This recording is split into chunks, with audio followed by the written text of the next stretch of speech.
ta'ziman li sya'nih wa asyhadu anna Muhammadan abduhu wa rasuluhu adda ila ridwanih addal amanah wa nasfal ummah wa jahada fillahi haqqa jihadi hatta atahul yakin.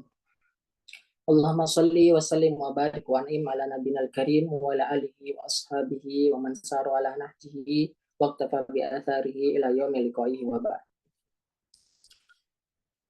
Baik, ikhwan dan akhwat, para peserta sekalian, alhamdulillah ini adalah pertemuan perdana kita dari kajian yang insya Allah akan membahas tentang akidah dan fikih, ya. Dan lebih banyaknya nanti akan membahas tentang fikih. Dan di pertemuan perdana kita mulai dari pembahasan tentang akidah atau tauhid, ya. Dan di mana yang menjadi konsekuensi dari rukun Islam yang pertama kita, persaksian bahwasanya tiada Rob, tiada Tuhan yang berhak untuk disembah selain Allah Subhanahu wa Ta'ala, dan juga bahwasannya Nabi kita Muhammad Sallallahu Alaihi Wasallam adalah utusannya. Itu adalah kita mentauhidkan Allah Ta'ala dari perkara yang dapat mengeluarkan kita dari keislaman dan juga dapat membuat kita oleh Allah Subhanahu wa Ta'ala dan Rasulnya. Insya Allah pada malam hari bahagia kita akan membahas kitab Nawaqidul Islam sebagaimana sudah disampaikan dan juga sudah di-share, ya. Dan kitab ini sebenarnya kitab yang ringkas, namun penjelasan dari pembahasan poin-poin, ya, walaupun cuma 10 poin, tapi kalau dijabarkan itu sebenarnya bisa satu kitab tebal dan juga mungkin bisa butuh berjam-jam atau berhari-hari, ya. Jadi biasanya para masyarakat kitab Islam ini berepisode-episode, ya, termasuk banyak juga asatidzah kita di Indonesia ini yang juga membahas mensyarah kitab Nawaqidul Islam ini dalam rentang waktu yang cukup lama dan cukup panjang, ya. Dan tapi kita hanya membahasnya di satu pertemuan. Kita memohon kepada Allah Subhanahu wa Ta'ala, semoga Allah Ta'ala memudahkan kita semua, dan mungkin waktunya sekitar 1,5 jam, ya, insyaallah Ta'ala. Baik Bapak Ibu ikhwan akhwat sekalian yang dimuliakan oleh Allah Subhanahu wa Ta'ala. Jadi sebagaimana disampaikan, kita akan mengkaji tentang kitab Nawaqidul Islam yang ditulis oleh Syekh Muhammad bin Abdul Wahhab rahimahullah ta'ala. Siapa beliau sang penulisnya? Ya, Syekhul Islam Muhammad bin Abdul Wahhab bin Sulaiman At-Tamimi, ya, di mana beliau lahir pada tahun 1115 Hijriah di daerah yang disebut dengan Uyainah. Sekilas tentang penulis, ya, agar sekiranya kita semakin termotivasi dan percaya akan keilmuan beliau sehingga bisa meyakini dan juga semangat untuk mengamalkan apa yang ada di tulisan-tulisan beliau ini, ya. Di mana beliau secara keilmuan, ya, beliau memang belajar dari para masyayikh, termasuk gurunya yang pertama yaitu ayah beliau sendiri, Syekh Abdul Wahhab bin Sulaiman. Beliau dari kecil itu sudah menimba ilmu agama karena memang tinggal lingkungan keluarga yang begitu memperhatikan keilmuan agama. Beliau menghafal Al-Quran sejak kecil, ya, bahkan menyelesaikan hafalannya disebutkan di tarojum beliau, ya, hafal semenjak usia 10 tahun, ya. Kemudian selain itu beliau juga mempelajari banyak cabang ilmu agama, tafsir, fikih, akidah dan lain-lain itu dari usia beliau. Dan seperti itulah para ulama belajar semenjak masa belianya. Nah, alhamdulillah kita di Indonesia juga banyak kesadaran para orang tua untuk mengajarkan ilmu agama kepada anak-anak mereka dari kecil, ya. Alhamdulillah TK Islam, SD Islam, SMP Islam itu banyak, sekolah-sekolah sunnah, dan alhamdulillah banyak diminati oleh kaum muslimin, dan ini menjadi pertanda bahwasanya semangat giroh untuk membentuk generasi yang baik itu muncul di zaman kita ini, alhamdulillah.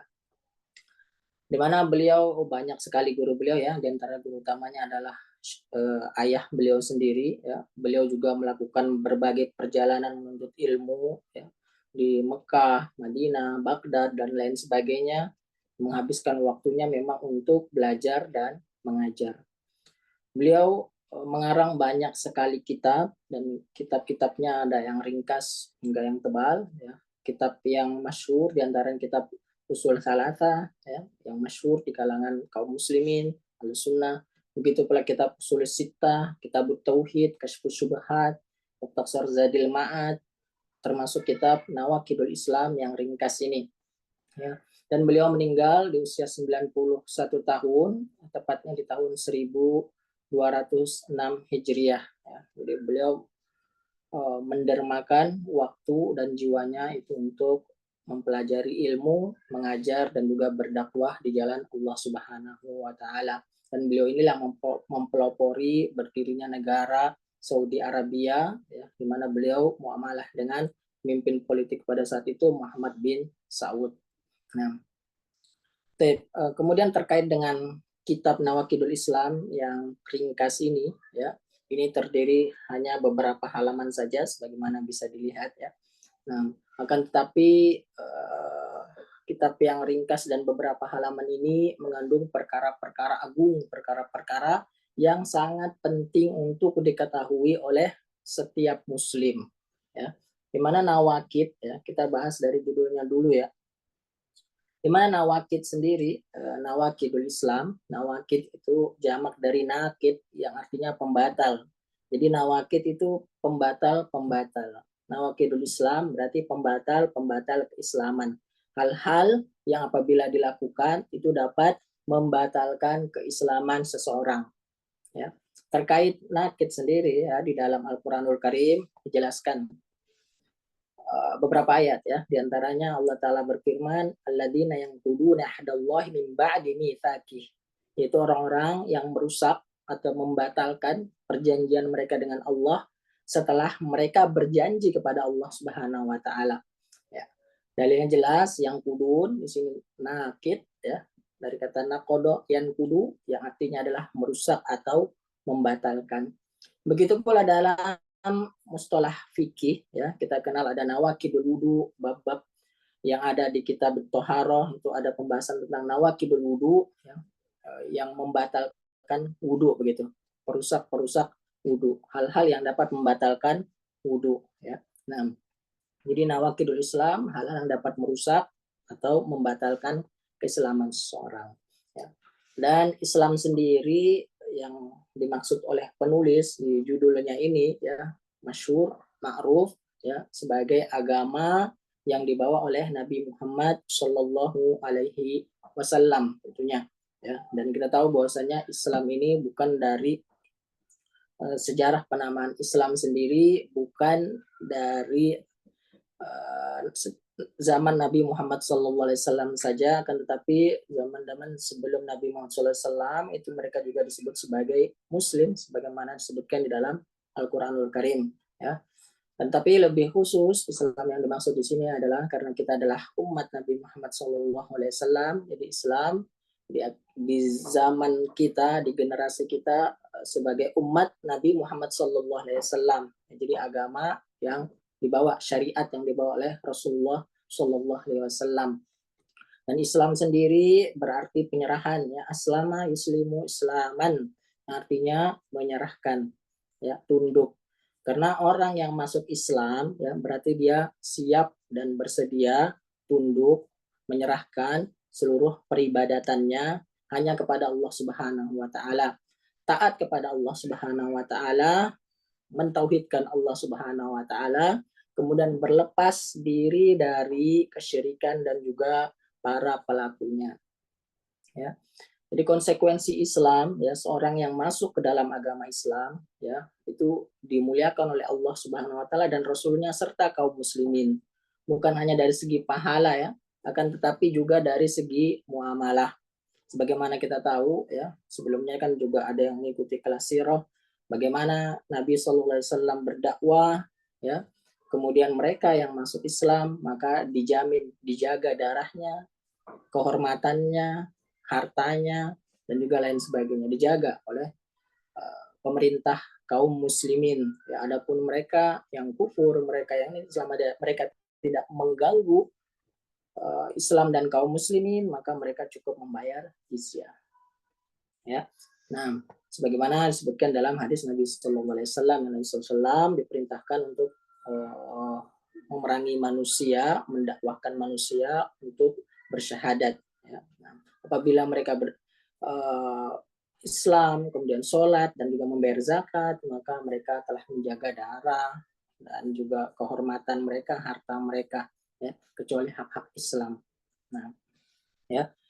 Akan tetapi keislaman tersebut, hak-hak tersebut, yaitu bisa batal hak mereka di dunia maupun janji-janji Allah Subhanahu wa taala kepada mereka di akhirat itu batal seluruhnya apabila mereka melakukan salah satu di antara nawaqidul Islam ini, atau secara kasarnya kita sebut mereka sebagai murtad, orang yang irtadda yartaddu, ya, keluar dari agama Islam, batal keislamannya, berarti dia bukan muslim lagi, ya.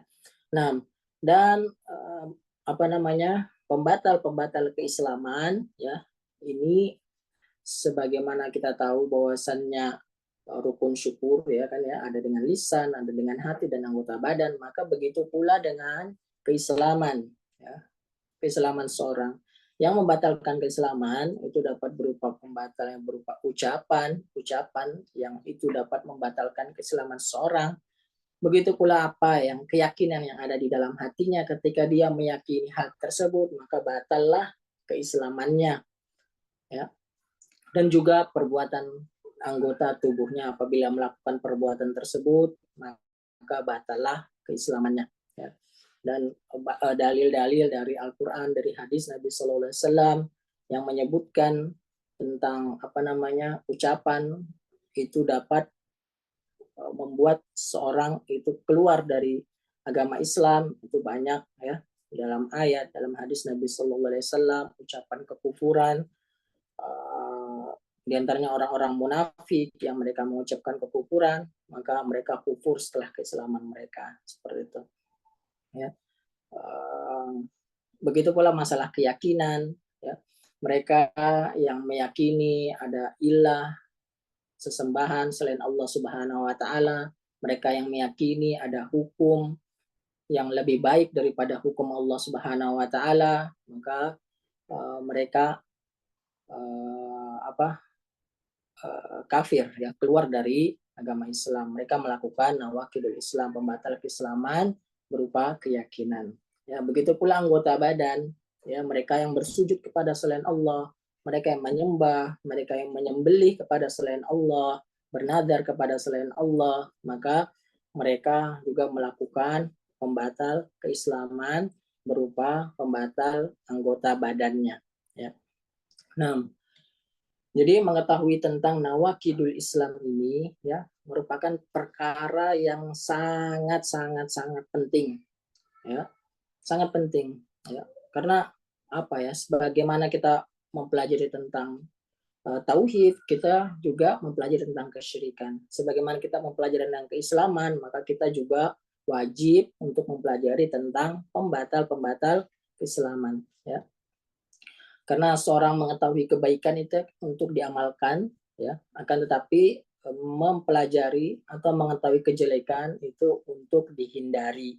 Ya, bagaimana kita bisa melaksanakan kalau kita nggak tahu bahwasanya itu adalah amalan kebaikan? Bagaimana kita bisa menghindari suatu keburukan, kejelekan, ya, maksiat, dosa, kalau kita tidak mengetahui bahwasanya hal itu adalah keburukan, hal itu adalah kejelekan, hal itu adalah kemaksiatan, ya. Begitu pula disebutkan dalam hadis Nabi Sallallahu Alaihi Wasallam, begitu pula asar dari para sahabat yang mereka para sahabat Nabi Sallallahu Alaihi Wasallam semangat untuk belajar kepada Nabi Sallallahu Alaihi Wasallam, bukan hanya perkara-perkara kebaikan tapi juga perkara keburukan, agar mereka dapat terhindar dari keburukan tersebut, ya.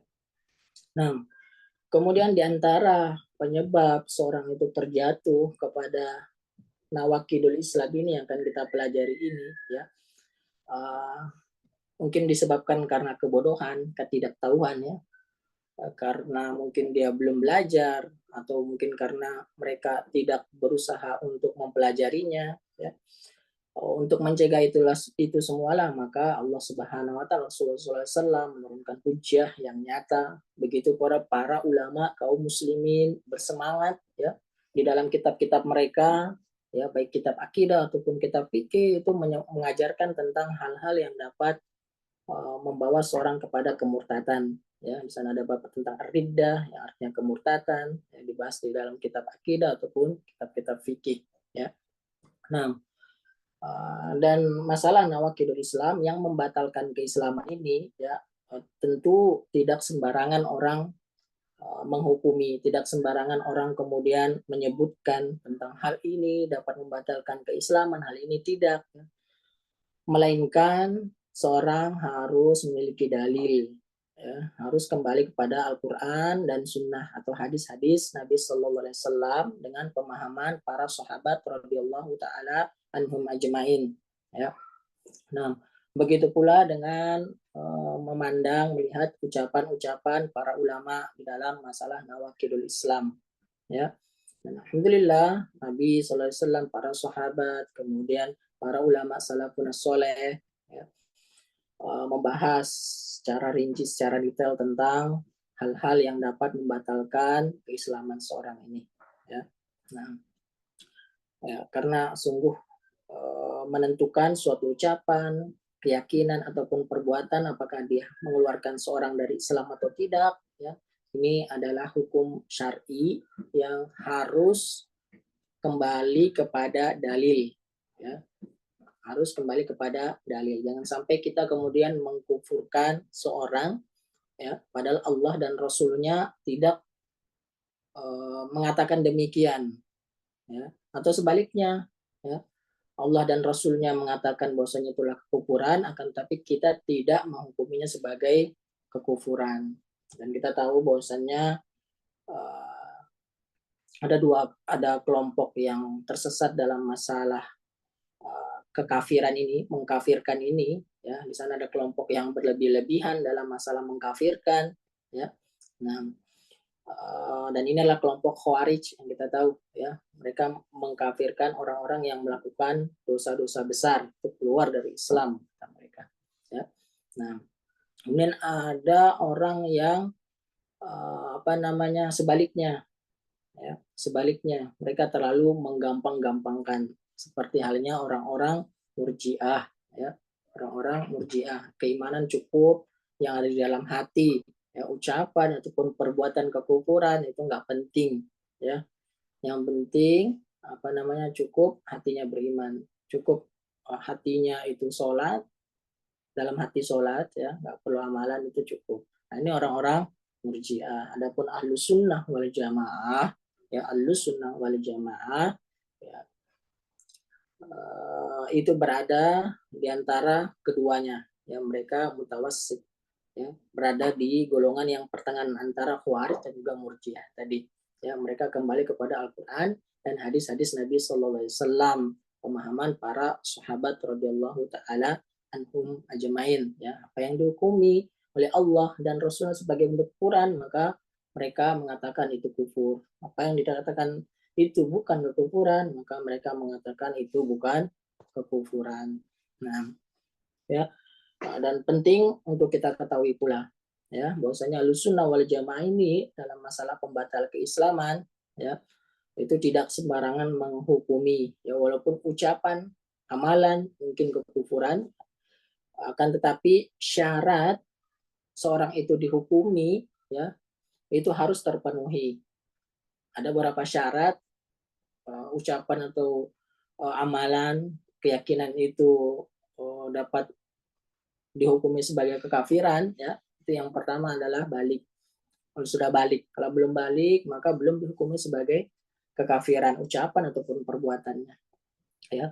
Kemudian yang kedua yaitu berakal, hendaknya dia berakal. Kalau dia tidak berakal maka tidak jatuh hukum kekafiran padanya, ya, karena dia tidak berakal. Dan rufiatul aklam. Dan yang ketiga yaitu dia atas kehendaknya sendiri, bukan karena dipaksa, dia nggak punya pilihan lain, ya, harus dilakukan, ya. Nah, Jadi yang demikian ini, ya, yang demikian ini mereka tidak serta-merta dihukumi sebagai kafir walaupun mereka melakukan ucapan ataupun perbuatan kekufuran. Nah, Bapak Ibu, ikhwan akhwat yang dimuliakan oleh Allah Subhanahu wa taala. Nah, di dalam hadis-hadisnya Nabi Shallallahu alaihi wasallam banyak menjelaskan tentang masalah ini, ya. Tentang bahwasannya Allah Ta'ala memaafkan, ya, apabila dia dipaksa. Bahkan kisah juga Ammar bin Yasir yang sempat dipaksa untuk mengucapkan kalimat kekufuran menghina Nabi Shallallahu Alaihi Wasallam, ya, hingga menangis kepada Nabi Shallallahu Alaihi Wasallam. Kemudian Nabi Shallallahu Alaihi Wasallam memaafkannya dan menyebutkan bahwasanya itu bukan termasuk kalimat kekufuran. Apabila disuruh lagi, dipaksa lagi, ya, karena kalau tidak bakal menghilangkan nyawa, maka tidak mengapa seperti itu. Nah, ya. Jadi Ahlussunnah wal Jamaah itu sangat berhati-hati dalam masalah mengkafirkan, dalam masalah nawaqidul Islam, ya, dalam uh, menyebutkan seorang itu kafir, ya. Sungguh dusta perkataan orang-orang yang menyebutkan bahwasanya ini orang-orang yang berjenggot, orang-orang yang pakai cadar itu, orang-orang yang cingkrang, orang-orang yang mengamalin amalan-amalan sunnah Nabi Shallallahu Alaihi Wasallam itu suka mengkafirkan. Mereka Wahabi, mereka orang-orang Khawarij, mereka orang yang mengkafirkan, maka hayhat, hayhat, ya, sungguh jauh dari apa yang mereka sebutkan, ya. Nah, dusta, ya, apa yang mereka sematkan kepada orang-orang yang mengamalkan sunnah-sunnah Nabi Shallallahu Alaihi Wasallam yang mereka sebut sebagai Wahabi. Nah, tidak benar, ya. Kita tahu ajaran apalagi Syekh Muhammad bin Abdul Wahab yang dinisbatkan Wahabi kepadanya, ya, oleh sebagian mereka orang-orang yang benci dengan orang-orang mengamalkan sunnah Nabi Shallallahu Alaihi Wasallam ini, ya. Nah, ini kita lihat di kitabnya, ya, kitab Nawaqidul Islam, pembatal-pembatal Islam, dan disyarah oleh para ulama, ya, termasuk yang kami sebutkan tadi. Ini adalah penjelasan dari para ulama, tidak sembarangan mengkafirkan. Ya, begitu pula di kitab beliau yang kita bertauhid, kitab Sulusita, Kasyfus Syubhat dan lain sebagainya, ya, tidak ada, ya, beliau Muhammad bin Abdul Wahab yang disebut tuduhan yang disebutkan oleh mereka, yang disematkan oleh mereka sebagai Khawarij yang mengkafirkan, menghalalkan darah kaum muslimin dan sebagainya. Nah, ya. Dan Nabi SAW tentu membenci, ya. Karena Nabi SAW sebagaimana kita tahu bersabda, man qala li akhihi ya kafir faqad ba'a biha ahaduhuma, ya. Barang siapa yang mengatakan kepada saudaranya wahai orang, kamu orang kafir, maka sungguh kafiran ini kembali kepada salah satu di antara keduanya. Nah, maka ini benar-benar tidak diperbolehkan hukum seorang kafir tanpa hujjah. Nah, kita masuk ke kitab, ya. Di sini berkata Syekh Muhammad bin Abdul Wahab rahimahullah taala, Bismillahirrahmanirrahim. Beliau memulai dengan basmalah, dengan menyebut nama Allah Subhanahu wa taala yang Maha Pengasih lagi Maha Penyayang. Dan demikianlah Syekh di semua kitab-kitab beliau senantiasa memulai dengan basmalah, yang meniru Allah Subhanahu wa taala di dalam Al-Qur'an yang memulai dengan basmalah. Nah, begitu pula meneladani Rasulullah SAW yang menulis surat untuk berdakwah kepada apa namanya, para raja, para apa namanya, kabilah-kabilah itu memulainya dengan basmalah, Bismillahirrahmanirrahim, ya. Dan kita tahu bahwasannya nama Allah Subhanahu wa taala yang dimaksud bismillah dengan menyebut nama Allah, ya, bukan kalimat, bukan kata tunggal hanya kata Allah Subhanahu wa taala semata, akan tapi yang dimaksud adalah nama-nama Allah, Asmaul Husna, ya. Nah, dan nama-nama Allah Subhanahu wa taala yang paling baik, ya, adalah nama Allah Subhanahu wa taala seluruhnya Asmaul Husna, sebagaimana Allah taala menyebutkan walillahil asmaul husna fad'uhu biha, dan Allah dalam memiliki Asmaul Husna maka hendaklah kalian berdoa dengannya, ya, Asmaul Husna. Dan lafaz Allah Subhanahu wa taala ini lafaz Allah, ya, biasa disebut juga dengan lafzu jalalah, ya, Nah, dialah nama yang paling a'zam, nama yang paling agung, nama nama Allah seluruhnya, Asmaul Husna tadi, ya, itu disandarkan kepada lafzu jalalah Allah ini.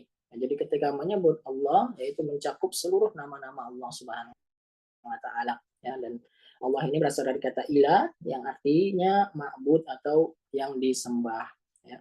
Nah, kemudian Syekh menyebutkan Ar-Rahman, Ar-Rahim, ya ada bedanya, ya. Disebutkan oleh para ulama, Rahman itu kasih sayang mencakup untuk seluruh makhluk, beriman ataupun tidak, sedangkan Ar-Rahim itu kasih sayang Allah Subhanahu wa taala yang Allah taala khususkan bagi orang-orang yang beriman. Kemudian Syekh menyebutkan i'lam anna min a'dhami nawaqidil Islam asyrah. Nah, ketahuilah sungguhnya termasuk nawakidul Islam atau pembatal-pembatal keislaman yang paling besar itu ada 10 perkara. Nah, jadi memulai dengan ucapan i'lam dan di banyak karya beliau itu memulai dengan kata i'lam ini. Ya, artinya ketahuilah, pelajarilah. Dan kalimat ini atau kata ini biasa digunakan memang oleh orang Arab, ya, karena Syekh orang Arab untuk mengabarkan sesuatu yang sangat penting, ya. Tujuannya agar seorang itu lebih perhatian.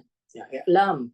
Nah, ketahuilah, pelajarilah. Nah, ini menunjukkan akan sesuatu yang sangat penting dan agar seorang itu lebih perhatian kepadanya. Kemudian disebutkan min a'zam, ya, di antara yang paling besar, ya, di antara yang paling besar itu pembatal, di antara pembatal-pembatal keislaman yang paling besar, ya. Ya, hal ini menunjukkan dengan kata di antara min a'zam di sini, ya, menunjukkan bahwasanya di sana ada pembatal-pembatal keislaman lainnya, ya. Ada pembatal. Jadi tidak dibatasi dengan 10 pembatal keislaman yang disebutkan oleh Syekh ini, ya. Seperti itu, ya. Dan beliau menyebutkan, ya, eh, pembatal keislaman yang pertama, al-awwal, yaitu asyirku fi ibadatillah. Syirik dalam beribadah kepada Allah Subhanahu wa taala. Beliau menjadikan syirik sebagai pembatal keislaman yang pertama karena syirik ini adalah dosa yang paling besar. Ya, dan tidak ada dosa yang lebih besar daripada syirik kepada Allah Subhanahu wa taala. Dalil-dalil begitu banyak di dalam Al-Qur'an ataupun hadis-hadis Nabi sallallahu alaihi wasallam, ya. Nah, banyak sekali dalam Al-Qur'an Al-Karim. Allah la yaghfiru ay yushraka bihi wa yaghfiru ma duna dzalika liman yasha. Kemudian Nabi sallallahu alaihi wasallam ala nabiyukum bi akbaril kabair al isyraku billah, gitu, ya. Nah, moga kalian kabarkan dengan dosa yang paling besar, yaitu menyekutukan Allah Subhanahu wa taala. Itu yang pertama disebutkan oleh Rasulullah sallallahu alaihi wasallam. Nah, kemudian juga di sini menyebutkan tentang kesyirikan, ya, syirik dalam peribadatan kepada Allah Subhanahu wa taala. Dan kita tahu bahwasannya peribadatan ini adalah termasuk apa namanya? Uluhiyah, perbuatan hamba, ya, beda dengan rububiyah. Rububiyah itu artinya perbuatan Allah Subhanahu wa taala, jadi dibedakan. Maka Syekh membagi tauhid menjadi tiga, yaitu rububiyah, uluhiyah, dan juga asmaul sifat, ya, berdasarkan perbuatannya dari sisi mananya, ya.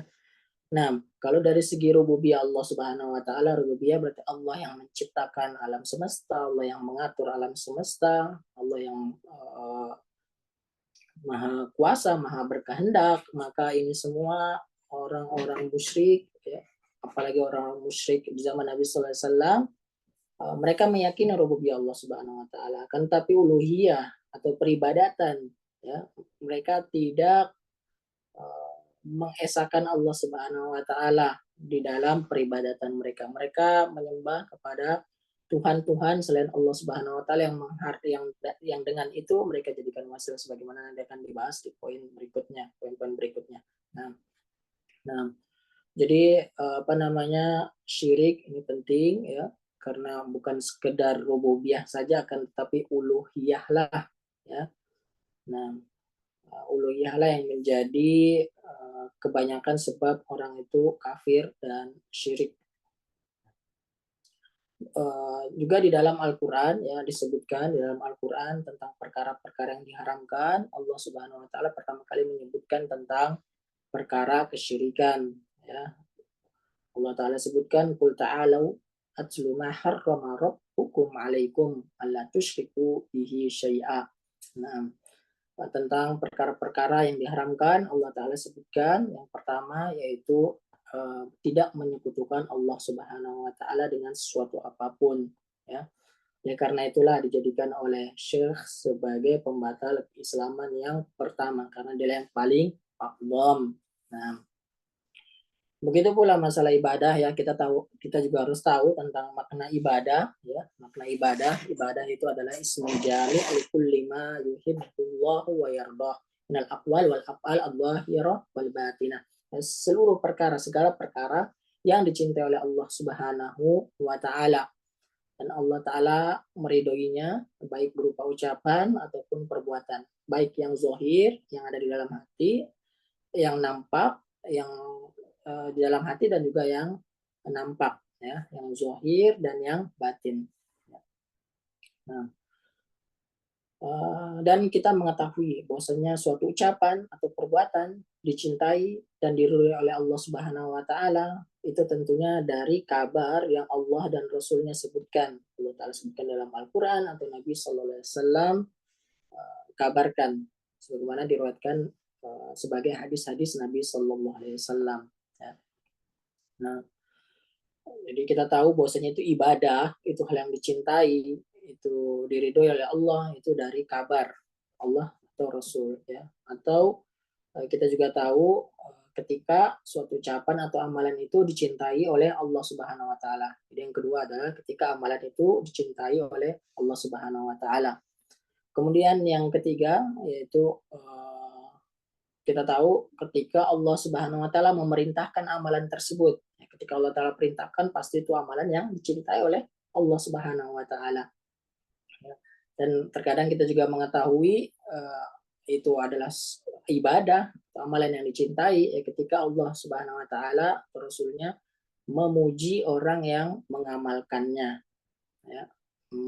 Memuji orang yang mengamalkannya, ya. Allah Ta'ala nggak mungkin memuji kecuali itu dicintai oleh Allah Subhanahu wa Ta'ala, ya. Jadi ibadah itu ada yang berupa ucapan dan ada yang berupa perbuatan, ya. Ucapan, tasbih, tahlil, tahmid, salawat atas Nabi, membaca Al-Quran, berdoa, dan lain sebagainya, berupa amalan sholat, zakat, berjihad, haji, dan lain-lain, ya.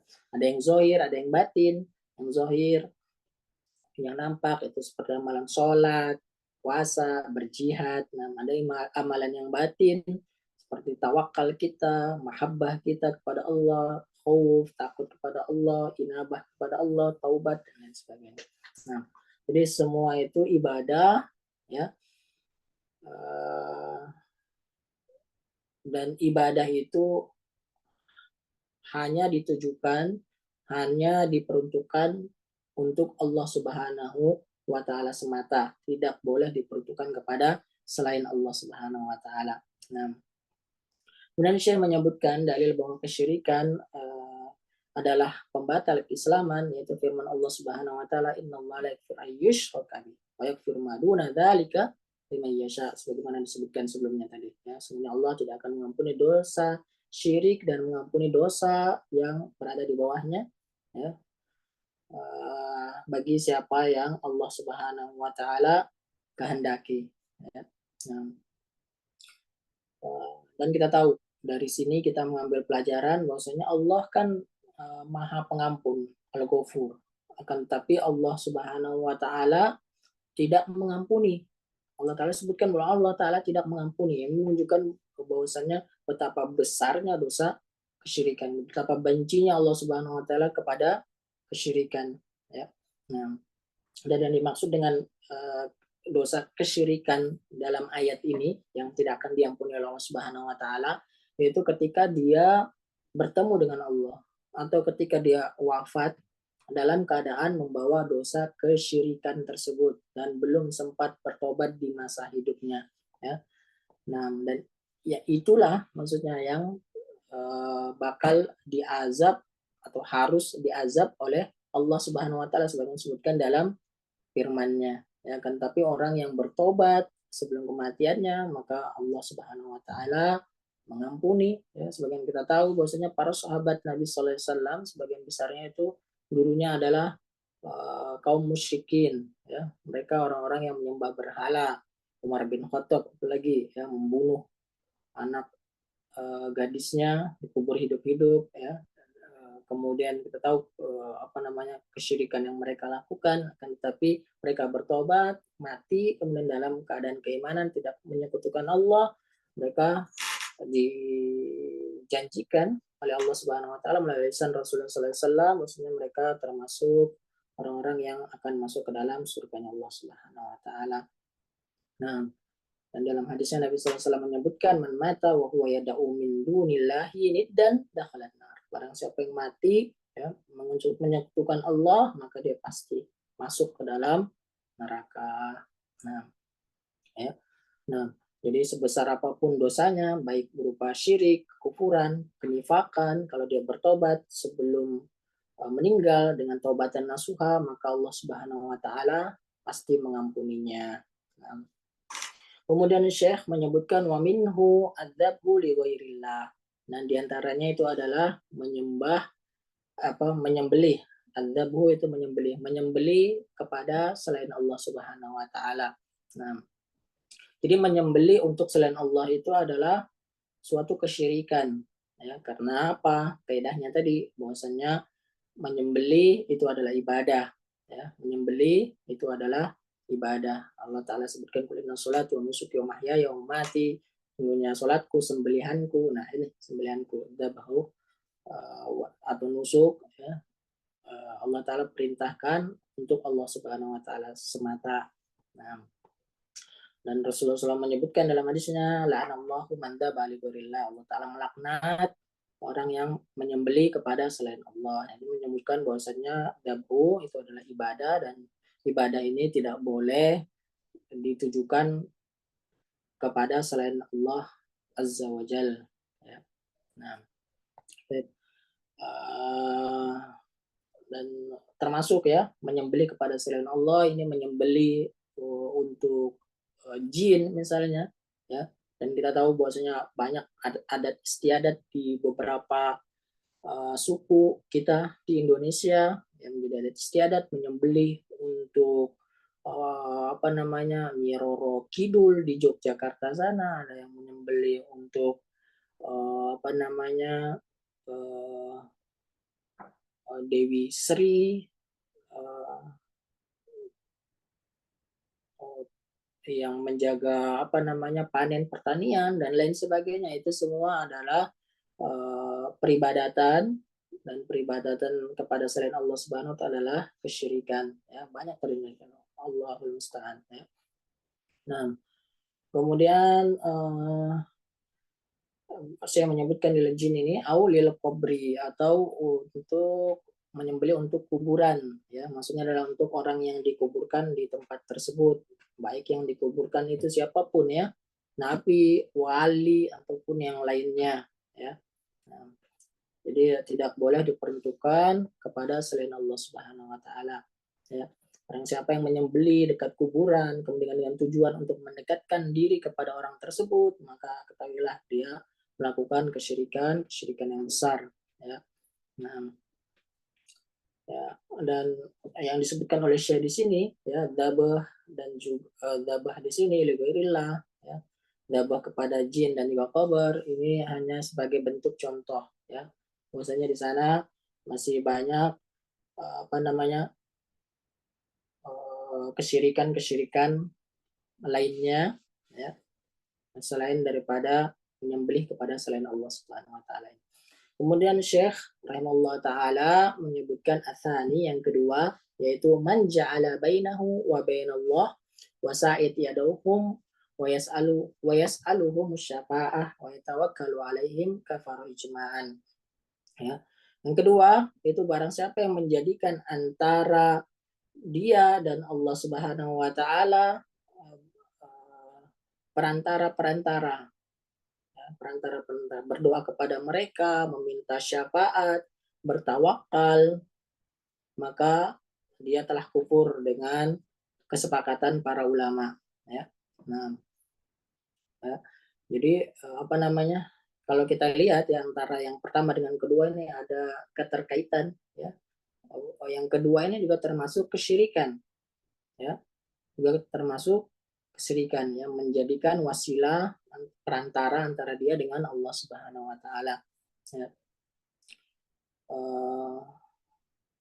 Di sini Syekh membedakan ya bahwa pembatal keislaman antara poin 1 dan 2. Yang pertama itu jauh lebih umum ya, kesyirikan. Kemudian yang kedua ini lebih spesifik lagi ya, dan ini termasuk salah satu di antara syirik akbar ya, termasuk syirik besar ya, dikhususkan oleh penulis rahimahullah taala, Allah taala alam, disebabkan karena banyaknya orang yang terjerumus dalam kesyirikan yang satu ini ya, kesyirikan menjadikan perantara-perantara ya. Nah, jadi Syekh menyebutkan siapa yang menjadikan antara dia dengan Allah perantara-perantara ya, maksudnya dalam peribadatan menjadikan makhluk siapapun itu, baik nabi ataupun malaikat, apalagi cuma sekedar orang-orang yang soleh ya, sebagai perantara di dalam ibadahnya kepada Allah Subhanahu wa taala untuk mendekatkan diri dia kepada Allah Subhanahu wa taala dan menjadikan mereka syufa'a, berharap syafaat dari mereka ya, menjadikan mereka syafaat antara mereka dengan Allah ya, bertawakal kepada perantara-perantara tersebut, maka ini adalah perbuatan yang diharamkan, termasuk kepada kesyirikan, syirik akbar, syirik a'zam ya, syirik besar. Karena sungguhnya berdoa dan bertawakal itu adalah ibadah, dan ibadah itu tidak boleh diperuntukkan kepada selain Allah Subhanahu wa taala. Nah, dalil-dalil yang menunjukkan bahwasanya doa itu adalah ibadah itu banyak disebutkan di dalam Al-Qur'an ataupun hadis-hadis Nabi Shallallahu alaihi wasallam. Bahkan Allah Subhanahu wa taala memerintahkan kita untuk berdoa kepada Allah Subhanahu wa taala, wa qala rabbukum ud'uni astajib lakum. Ya, berdoalah kalian kepadaku, niscaya aku akan mengabulkan. Kemudian Allah taala sebutkan innalladzina istakbaruna ibadati sayadkhuluna jahannama dakhirin ya. Dan sungguh orang yang sombong dari beribadah kepadaku, tidak mau berdoa ya. Jadi ibadah itu adalah doa, niscaya mereka akan masuk ke dalam neraka jahanam dalam keadaan hina. Dan dalam hadis-hadis Nabi Shallallahu Alaihi Wasallam yang lainnya pun banyak disebutkan menyebutkan bahwasannya doa itu adalah ibadah dan tidak boleh disekutukan, termasuk menjadikan perantara antara doa dia dengan Allah Subhanahu wa taala ya, kecuali yang dibenarkan oleh Rasulullah Sallallahu Alaihi Wasallam. Nah, ya, jadi poin yang kedua ini adalah menjadikan perantara-perantara kepada Allah Subhanahu wa taala dengan selain Allah Subhanahu wa taala. Walaupun itu orang-orang soleh. Dan kita tahu bahwasanya kesyirikan yang banyak terjadi, syirikan di zamannya Nabi Nuh, yaitu diawali dari pengagungan mereka yang berlebih-lebihan kepada orang-orang soleh. Di sana ada Lata, ada Manat, Uzza, dan lain sebagainya, berharap berhala yang disembah, yang dulunya mereka orang soleh, kemudian mereka wafat, dibuatkan patung, ya. Awalnya dibuat patung itu untuk sebagai pengingat saja, supaya mereka semangat untuk beribadah, hingga akhirnya kemudian mereka menjadikan itu, mereka para berhala ini sebagai wasilah atau pemberi syafaat antara mereka dengan Allah Subhanahu wa taala. Dan sungguhnya Allah Subhanahu wa taala Maha mendengar, Maha melihat, dan Allah taala perintahkan kita untuk berdoa kepada Allah Subhanahu wa taala, dan hanya Allah lah yang dapat memberikan mudarat ataupun memberikan manfaat, serta dapat menghilangkan mudarat atau juga dapat menolak dari kita manfaat-manfaat ya. Itu semua ada di bawah kekuasaan Allah Subhanahu wa taala. Ya, ada pun orang-orang soleh ya, ketika mereka sudah meninggal dunia, maka bagaimana mungkin mereka bisa mengabulkan doa menjadi perantara antara orang yang berdoa dengan Allah Subhanahu wa taala sedang mereka sendiri sedang dalam keadaan genting, mereka sedang di alam barzah, mereka juga berharap akan rahmat Allah Subhanahu wa taala, ya. Bagaimana mungkin ya kemudian mereka dijadikan sebagai perantara dengan Allah Subhanahu wa taala, ya. Untuk dirinya sendiri mereka sudah nggak bisa, lalu bagaimana mungkin memohonkan ampunan untuk orang lain. Nah, Allah Ta'ala sebutkan tentang mereka orang-orang musyrik kafir Quraisy zaman Nabi sallallahu alaihi wasallam, wa yaquluna haula'i syufa'auna indallah. Mereka menyebutkan merekalah yang memberikan syafaat bagi kami di sisi Allah Subhanahu wa taala, ya. Itulah alasan mereka beribadah, ya. Mereka beribadah kepada orang-orang soleh tersebut, mereka tetap meyakini bahwasannya uh, apa namanya orang-orang soleh tersebut bukan mereka yang menciptakan, bukan mereka yang memberi rezeki, bukan mereka yang mengatur alam semesta. Mereka tetap meyakini rububiyah Allah Subhanahu Wa Taala, tetapi mereka berdoa kepada ini, ya, para syufa'a ini, ya, karena mereka meyakini bahwasanya mereka dapat membawa doa mereka kepada Allah Subhanahu Wa Taala. Nah, waliyadzubillah. Nah, dan Allah Subhanahu wa taala amma yusyrikun. Maha suci Allah, maha tinggi Allah dari apa yang mereka persekutukan, ya. Nah, di perbuatan mereka itu Allah taala sebutkan di rangkaian-rangkaian ayat, ya, bahwasanya perbuatan mereka mencari wasilah, mereka mencari syafaat tadi, ya, bukan yang dibenarkan oleh Allah Subhanahu dan Rasulnya, maka itu adalah kesyirikan, perbuatan syirik, ya. Saya menyebutkan kafaro ijma'an, mereka dia telah kufur secara ijma', ya, berdasarkan ijma' para ulama, berdasarkan ijma' kaum muslimin, ya, tidak ada khilaf lagi, ya, karena syirik besar itu adalah syirik besar dan merupakan salah satu di antara jenis kekufuran, ya. Tentu ini panjang permasalahan tentang ini, ya. Dan juga diantaranya syubhat-syubhat yang banyak terjadi, mereka meminta doa kepada orang-orang soleh, itu mereka menganggap bahwasannya orang soleh itu dapat mendengar, ya. Itu tidak benar. Hadis-hadis Nabi Sallallahu Alaihi Wasallam menjelaskan tentang itu, ya. Nah, memang Nabi Sallallahu Alaihi Wasallam mereka hidup, disebutkan alam biya wahya fi kuburihim, dalam hadis Nabi Sallallahu Alaihi Wasallam disebutkan al-anbiya itu ahya fi kuburihim isallun. Para nabi mereka hidup dalam kuburan mereka dalam keadaan sholat, ya. Akan tetapi mereka tidak bisa mendengar, mereka tidak bisa mengabulkan, tidak bisa menjadikan perantara antara doa orang-orang yang hidup di dunia dengan Allah Subhanahu wa taala, ya. Nah, Allah taala sebutkan juga di surah Fatir, ya, in tad'uhum la yasma'u du'aakum walau sami'u mastajabu lakum, ya. Kalau kalian berdoa kepada mereka, mereka tidak mendengar doa kalian. Dan seandainya mereka mendengar pun, mereka tidak dapat mengabulkan doa kalian. Nah, ya. Nah,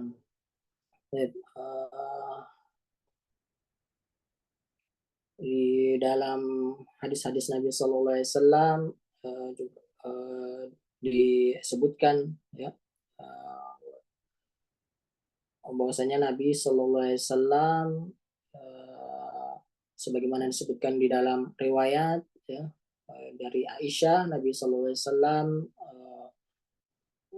mendoakan Aisyah, membantu Aisyah ketika Rasulullah SAW masih hidup, tapi ketika sudah mati Rasulullah SAW tentu tidak dapat membantu seperti itu, ya, jadi jelas, ya. Nah, dan banyak sekali syubhat-syubhat orang-orang musyrik, orang-orang yang suka mencari syufa'a, ya, mencari syafaat-syafaat, mencari wasilah-wasilah, datang ke kuburan orang soleh dan lain sebagainya. Itu tidak dibenarkan, dan itu dapat menjerumuskan seorang kepada dosa kesyirikan, bahkan syiriknya syirik akbar, ya. Waliyadzubillah, kita berlindung pada Allah Subhanahu wa taala, dan kita mengharapkan Allah Subhanahu wa taala dapat memberi hidayah kepada kaum muslimin, ya, terutama di negara kita yang banyak terjadi mereka mengunjungi kuburan-kuburan dengan maksud untuk menjadikan mereka wasilah, pemberi syafaat mereka antara mereka dengan Allah Subhanahu wa taala. Nah, sedangkan Allah Subhanahu wa taala sebutkan di dalam banyak ayat, bisa menyebutkan, nah, seperti apapun dosa kita, ya, mungkin mereka menganggap bahwasanya Allah Ta'ala nggak mau mendengar doa mereka karena mereka banyak dosa, kayak gitu ya. Mereka banyak berdosa, jadi mereka menjadikan orang-orang soleh ini sebagai perantara antara diri mereka dengan Allah Subhanahu Wa Ta'ala. Bukankah Allah Subhanahu Wa Ta'ala menyebutkan di dalam hadis qudsi, ya, diriwayatkan dari Nabi Sallallahu Alaihi Wasallam, ya bani Adam, innaka ma da'utani wa rajautani ghafartu laka ala ma kana minka wala ubali. Wahai anak Adam, selama engkau masih berdoa kepadaku dan engkau masih berharap kepadaku, niscaya aku akan mengampuni dosamu. Apapun dosa yang kau lakukan, aku nggak peduli, yang akan diampuni oleh Allah Subhanahu Wa Taala. Ya. Jadi nggak usah khawatir, nggak usah pesimis, nggak usah merasa minder, jangan putus asa dari rahmat Allah Subhanahu wa taala, yakin bahwasanya doa kita didengar dan dijabah oleh Allah Subhanahu wa taala. Nah, dan Nabi sallallahu alaihi wasallam juga menyebutkan tentang yang mendapatkan syafaat Nabi sallallahu alaihi wasallam ketika ditanya oleh Abu Hurairah radhiyallahu anhu, man as'adun nas bisyafaatika yaumal qiyamah, wahai Rasulullah SAW, siapa orang yang paling gembira mendapatkan syafaat di hari kiamat. Rasulullah SAW menyebutkan bukan mereka orang yang suka datang ke kuburnya Nabi, kemudian berdoa kepada Nabi dan seperti itu, ya, tidak, akan tapi Rasulullah SAW menyebutkan man qala la ilaha illallah khalisan min qalbih, orang yang mengatakan la ilaha illallah, tiada Tuhan, tiada ilah yang berhak disembah selain Allah Subhanahu wa taala, ikhlas dari hatinya, ya. Hadis riwayat Bukhari, ya. Jadi keikhlasan hati, la ilaha illallah, itulah yang mendapatkan syafaat dari Nabi Shallallahu alaihi wasallam. Nah, kemudian yang ketiga di sini disebutkan oleh Syekh Atsalits, yang ketiga, man lam yukaffir al-musyrikina aw syakka fi kufrihim aw sahhaha madhhabahum kafara ijma'an. Ya, jadi yang ketiga, barang siapa tidak mengkafirkan orang-orang musyrik atau dia ragu tentang kekufuran mereka atau membenarkan madhab mereka, ya, membenarkan keyakinan mereka tersebut, maka dia telah kafir dengan ijma'nya para ulama, ya. Lagi kafir secara ijma', ya, tidak mengkafirkan orang musyrik, ragu akan kekufuran, membenarkan mereka, maka itu kafir. Ya, kita tahu zaman sekarang ada pemahaman pluralisme, semua agama sama seperti itu. Nah, tentu ini dikhawatirkan, ya, jelas menyelisihi dan jelas masuk ke dalam poin yang ketiga ini, ya, tidak mengkafirkan orang musyrik, ragu akan kekufuran mereka, ya. Seorang muslim yang percaya pada Allah Subhanahu wa taala dan rasulnya, mereka pastinya membenarkan segala kabar yang datang dari Allah taala dan rasulnya, ya. Dan itulah makanya mereka dinamakan sebagai mukmin, orang-orang yang beriman. Ya, tidak boleh ada satu kabar pun yang datang dari Allah dan rasulnya, bagi hadis itu sahih, ya, didustakan oleh seorang muslim. Ya, barang siapa yang mendustakan, ya, apa yang datang dari Allah dan rasulnya, maka sungguh dia telah murtad, dia telah keluar dari agama Islam. Nah, dan di antara kabar yang datang dari Allah dan Rasulnya itu adalah kekafiran orang-orang yang kafir, orang-orang yang tidak menyembah kepada Allah Subhanahu wa taala semata, orang-orang yang tidak beriman kepada Nabi Muhammad sallallahu alaihi wasallam, mereka sungguh kafir, ya. Dan di dalam Al-Qur'an Allah taala mengkafirkan orang-orang musyrik, ya, baik itu dari kalangan ahlul kitab, Yahudi ataupun Nasrani, juga orang-orang munafik, ya. Dan kewajiban kita adalah meyakini kekafiran mereka. Ya, Allah taala sebutkan dalam surah Al-Bayyinah, innal ladzina kafaru min ahlil kitab wal musyrikin fi nari jahannam khalidina fiha ulaika hum syarrul bariyah. Sehingga orang-orang yang kafir dari kalangan ahlu kitab, ada orang-orang musyrik, mereka itu ada di dalam neraka jahanam, kekal di dalamnya, dan mereka adalah makhluk yang paling buruk. Ya. Nah, jadi mereka ahlul kitab, ya, mereka mengaku beriman dengan kitab yang Allah Ta'ala turunkan. Mereka beriman kepada Allah Subhanahu Wa Ta'ala. Ya, akan tetapi mereka meragukan, mereka menolak kenabian Nabi Shallallahu Alaihi Wasallam. Orang-orang Yahudi, ya, kita tahu mereka hanya mengimani apa yang dibawa oleh Nabi Musa, ya, menolak ajaran Nabi Muhammad Shallallahu Alaihi Wasallam. Orang-orang Nasrani, ya, mereka yang beriman kepada Injil yang diturunkan kepada Nabi Isa alaihissalam. Ya. Ketika mereka hidup setelah keislaman Nabi Shallallahu Alaihi Wasallam, maka mereka wajib untuk beriman kepada Nabi Muhammad Shallallahu Alaihi Wasallam. Ya. Nah, dan Nabi Shallallahu Alaihi Wasallam diutus untuk seluruh umat manusia, bukan diutus kepada kalangan Arab saja, apalagi kepada kalangan Bani Israel, enggak. Akan tapi diutus untuk seluruh umat manusia dan juga jin. Ya. Nah, ya, jadi ketika Allah Ta'ala dan Rasul menyebutkan kekafiran, maka seorang muslim harus juga menyebutkan bahwasanya itu kafir. Ya. Nah, banyak ayat yang menyebutkan orang tentang kafiran orang-orang Nasrani. Laqad kafara alladziina qalu innallaha tsalitsu tsalatsa. Dan sungguh telah kafir orang yang mengatakan bahwasanya Allah adalah yang tiga yang ketiga dari tiga Tuhan. Innallaha tsalitsu tsalatsa.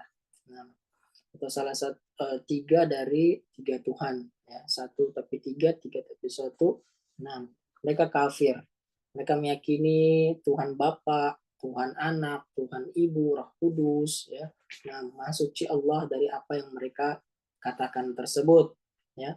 Nah, kufur mereka Allah Ta'ala sebutkan. Ya. Bagaimana mungkin seorang Muslim kemudian menolak kekafiran mereka, orang-orang yang jelas Nasrani, orang-orang yang jelas-jelas pakai salib, mengimani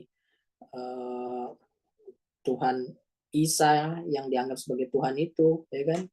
Waliyadzubillah. Nah, bagaimana mungkin, ya? Nah, begitu pula orang-orang Yahudi, ya, orang Yahudi yang Allah Ta'ala laknat, yang Rasulullah SAW juga melaknat mereka, ya, bagaimana mungkin, ya, seorang Muslim kemudian tidak percaya, tidak mau mengakui kekafiran mereka, ya. Nah, termasuk juga orang-orang munafik.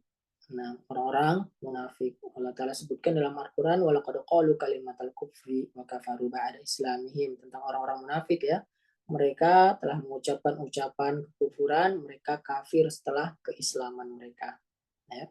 Nah, orang-orang munafik walaupun dia tidak dihukumi di dunia, ya, secara zahirnya, kan, tapi Allah Subhanahu Wa Ta'ala menghukumi mereka orang-orang yang kafir. Nah, dan ayat-ayat yang menunjukkan tentang orang-orang munafik ini, ya, secara jelas menunjukkan bahwasanya mereka dengan lisan, dengan amalan mereka, ya, yang mereka menampakkan zahirnya itu beriman, akan tetapi mereka itu kufur, ya, karena hati mereka tidak benar-benar beriman, ya.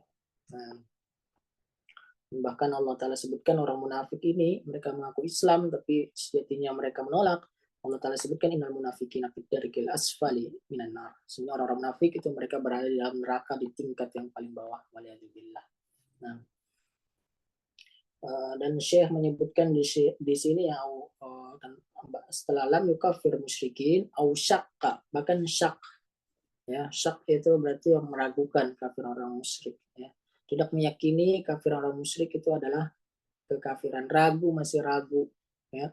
Nah, sejatinya seorang muslim, seorang mukmin itu yakin dan tidak ragu, ya, tentang makna la ilaha illallah, tiada Tuhan yang berhak disembah selain Allah Subhanahu wa taala, tiada sembahan yang berhak disembah selain Allah Subhanahu wa taala, ya. Maka dia juga pun harus yakin tentang kekafiran orang-orang yang menyekutukan Allah Subhanahu wa taala.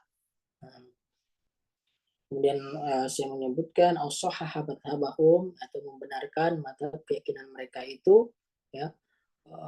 Contohnya membenarkan keyakinan orang-orang Nasrani, ya. Kita lihat banyak kaum muslimin yang waliyadzubillah nasallallahu taala lahumul hidayah, mereka mengikut-ngikut budaya orang-orang kafir, orang Nasrani, mereka ikut perayaan-perayaan orang-orang Nasrani, ya. Ketahuilah bahwasanya apa namanya, membenarkan keyakinan-keyakinan mereka tersebut, uh, yang membawa kepada keyakinan, uh, membenarkan keyakinan mereka Isa alaihissalam adalah Tuhan, seperti itu, ya. uh, Maka sungguh dia telah kufur. Kafar ijma'an. Ya. Dan ini berdasarkan kesepakatan para ulama ketika dia meyakini, ya, meyakini dalam hatinya, ya, ajaran orang-orang musyrikin yang bukan Allah Subhanahu wa taala itu, ya, mereka yakini kebenarannya, ya, mereka ikut bersama mereka, maka tidak diragukan lagi mereka termasuk orang-orang yang kafir. Nah, dan Allah Ta'ala sebutkan di banyak ayat, inna dina indallahil Islam, sesungguhnya agama di sisi Allah itu hanyalah agama Islam, dan wa may yabtaghi ghairal Islam dina, dan seterusnya. Nah, may yabtaghi ghairal Islam dina, dan siapa mencari agama selain Allah maka dia akan tertolak, ya, dan dia di akhirat termasuk orang-orang yang merugi. Nah, ya, walaupun secara muamalah dengan orang-orang kafir ini juga diatur dalam Islam, ya. Nah, bukan berarti nggak boleh muamalah sama orang kafir. Nabi Sallallahu Alaihi Wasallam muamalah dengan orang-orang Yahudi, dengan orang-orang Nasrani, ya. Jadi boleh untuk berbuat baik kepada orang-orang kafir. Apa namanya, dianjurkan untuk berbuat adil bahkan kepada mereka, ya, berbuat adil kepada orang-orang kafir, orang musyrik, ya. Kemudian Allah Taala membolehkan kita, ya, untuk muamalah kepada mereka selama mereka tidak mengganggu kaum muslimin, tidak melecehkan Allah Subhanahu wa taala dan rasulnya, ya. Nah, jadi mereka tidak memerangi kita di dalam agama Islam, kepada memerangi Islam, nah, tidak juga mengusir kita dari daerah kaum muslimin, ya. Nah, itu apa namanya, kita dianjurkan untuk berbuat baik kepada mereka. Sedekah kepada tetangga yang kafir itu diperbolehkan, mengantarkan mereka, eh, menjenguk mereka ketika sakit, seperti itu nggak masalah, ya. Maka dianjurkan, termasuk kebaikan, ya. Jual beli muamalah dengan mereka itu nggak masalah, sebab di Madinah itu banyak orang-orang Yahudi yang berjualan dan kaum muslimin saling muamalah jual beli satu dengan yang lainnya. Berhutang, Nabi SAW juga berhutang, menggadaikan pakaian perang beliau kepada seorang Yahudi, kan, ya. Nah, kemudian membuat perjanjian damai itu diperbolehkan, ya. Nah, sedangkan menzolimi orang-orang kafir yang bukan kafir harbi, maka itu nggak boleh. Mewarisi harta mereka juga nggak boleh, ya. Menguburkan mereka di pekuburan kaum muslimin itu nggak boleh juga. Mendahului mereka mengucapkan salam itu nggak boleh, ya. Mengucapkan selamat atas hari raya mereka itu juga nggak boleh. Menyerupai mereka nggak boleh. Menaati mereka dalam kekafiran ataupun kemaksiatan itu juga tidak diperbolehkan. Nah, rasa sudah jelas. Kemudian yang rabi, yang keempat, ya, yang keempat yaitu man ya'taqada anna ghaira hadi Nabi sallallahu alaihi wasallam akmal min hadi. Ya, barang siapa yang meyakini bahwasanya selain petunjuk Nabi itu ada apa namanya, ada petunjuk yang lebih sempurna, ya, daripada petunjuk Nabi sallallahu alaihi wasallam. Nah, au anna hukma ghairihi ahsan min hukmihi, ya, atau meyakini bahwasanya ada hukum selain hukum Nabi SAW yang lebih baik daripada hukum beliau. Nah, kalladzina yufaddiluna hukmat tawagif ala hukmi fahuwa kafir, ya.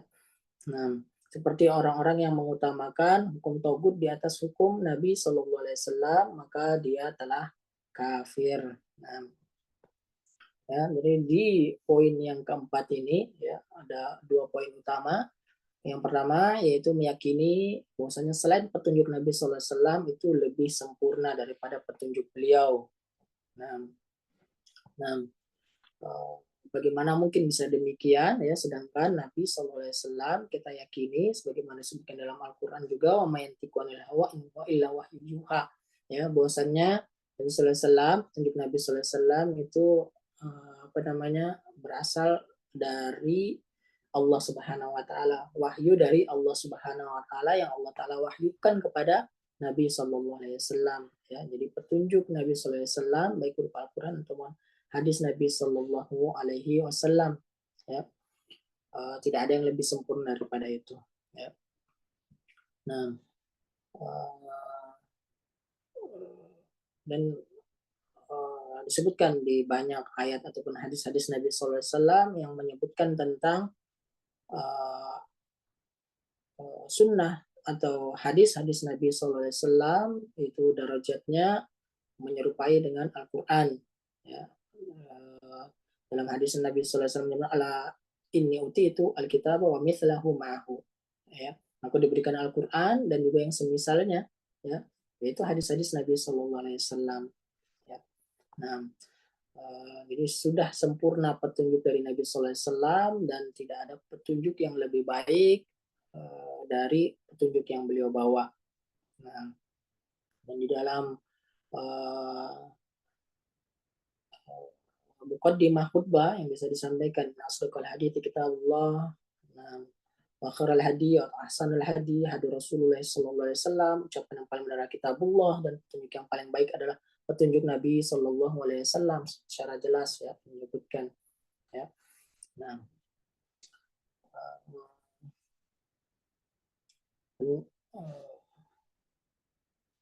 dan kita tahu bahwasanya syariat Allah Subhanahu wa taala kepada para nabi sebelum Nabi Sallallahu Alaihi Wasallam yaitu dikhususkan untuk umatnya, sedangkan syariat Nabi Muhammad Sallallahu Alaihi Wasallam ini secara umum untuk seluruh manusia di semua tempat dan juga di semua zaman. Jadi kewajiban seorang muslim meyakini bahwa petunjuk dari Allah Ta'ala dan Rasulnya itu paling sempurna ya, paling sempurna di antara petunjuk-petunjuk selain petunjuk Allah Subhanahu wa taala dan Rasulnya. Nah, kemudian Syekh di sini menyebutkan au anna hukma ghairi ahsan min hukmihi, atau meyakini bahwasanya hukum atau keputusan selain beliau itu lebih baik daripada hukum beliau sallallahu alaihi wasallam ya. Ini poin yang kedua ya. Apa namanya, meyakini bahwasanya hukum selain beliau itu lebih baik daripada hukum beliau ya. Nah, kita tahu bahwasanya Rasulullah SAW, kita yakin beliau adalah utusan Allah Subhanahu wa taala dan tugas Nabi SAW menyampaikan hukum dari Allah Subhanahu wa taala. Nah, sehingga hukum yang datang dari Nabi SAW itu adalah hukum dari Allah Subhanahu wa taala. Nah, dan hukum dari Allah Subhanahu wa taala adalah sebaik-baik hukum. Allah taala berfirman, apa hukmal jahiliyati yabghun, apakah hukum jahiliyah yang mereka cari, waman ahsanu minallahi hukman liqaumi yuqinun. Nah, siapa lagi yang lebih baik daripada hukum Allah bagi orang-orang yang yakin. Nah, ya, jadi berhukum dengan Allah itu adalah kewajiban kita. Nah, dalam ayat Allah Ta'ala sebutkan, fala rabbika la yu'minuna hatta yuhaqqimuka fi ma syajara bainahum. Tidak, wahai Rabbmu, Allah Ta'ala menyebutkan kepada Nabi sallallahu alaihi wasallam untuk bersumpah atas nama Allah Subhanahu wa taala, mereka enggak akan beriman sampai menjadikan engkau wahai Nabi sebagai hakim di antara mereka dalam segala perkara yang mereka perselisihkan, dan tidak ada merasa dalam hati mereka itu berat dan menyerahkan diri dengan sebenar-benar penyerahan kepada hukum Allah Ta'ala dan Rasulnya Sallallahu Alaihi Wasallam. Ya. Nah, jadi meyakini sebaliknya ya itu dapat membatalkan keislaman. Nah, orang-orang munafik zaman Nabi Sallallahu Alaihi Wasallam tidak mau berhukum kepada Rasulullah Sallallahu Alaihi Wasallam. Mereka mencari hukum selain hukum beliau. Ya, mereka memutuskan perselisihan mereka dengan hukum selain hukum Nabi Sallallahu Alaihi Wasallam. Ya. Nah, dan itu adalah sifat orang-orang munafik. Ya, jadi kalau dari zaman sekarang mereka yang menolak hukum Allah, ya, ketahuilah bahwasanya mereka termasuk orang-orang munafik dan mereka keluar dari ajaran Islam. Kemudian Syekh menyebutkan kalladzina yufaddiluna hukma tawagit ala hukum. Jika orang yang mengutamakan hukum togut lebih baik daripada hukum Nabi Sallallahu Alaihi Wasallam.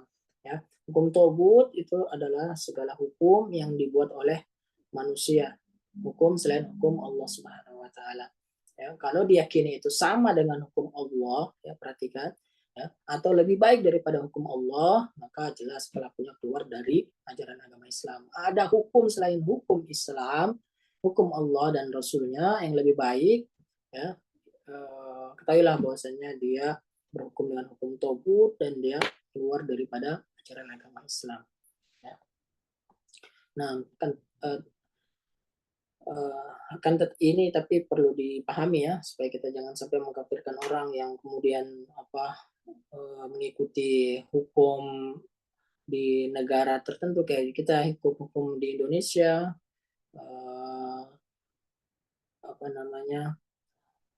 bukan berarti serta mereka dia ikut hukum togut, tapi keyakinannya apabila meyakini hukum itu lebih baik daripada hukum Islam maka dia bisa jatuh pada kekufuran.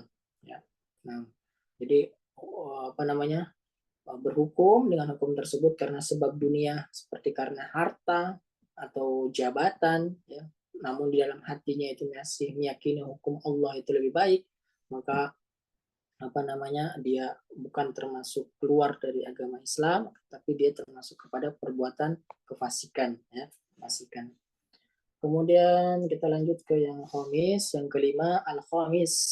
Nah, al-khamis man abghada syai'an mimma ja'a bihi Rasul sallallahu alaihi wasallam walau amila bihi kafara ijma'an. Wa dalil qala ta'ala dzalika bi annahum karihu ma anzalallah wa habatu amalahum. Yang kelima, ya, barang siapa yang membenci sesuatu di antara yang dibawa Rasulullah sallallahu alaihi wasallam meskipun dia mengamalkannya, ya, maka dia telah kufur dengan ijma' juga. Dalilnya firman Allah Subhanahu wa taala yang artinya demikian karena mereka membenci apa yang dibenci oleh Allah, maka Allah taala menghapus atau membatalkan amalan-amalan mereka. Nah, di sini disebutkan syai'an, Syekh menyebutkan syai'an sesuatu. Ya, jadi tidak harus membenci semuanya.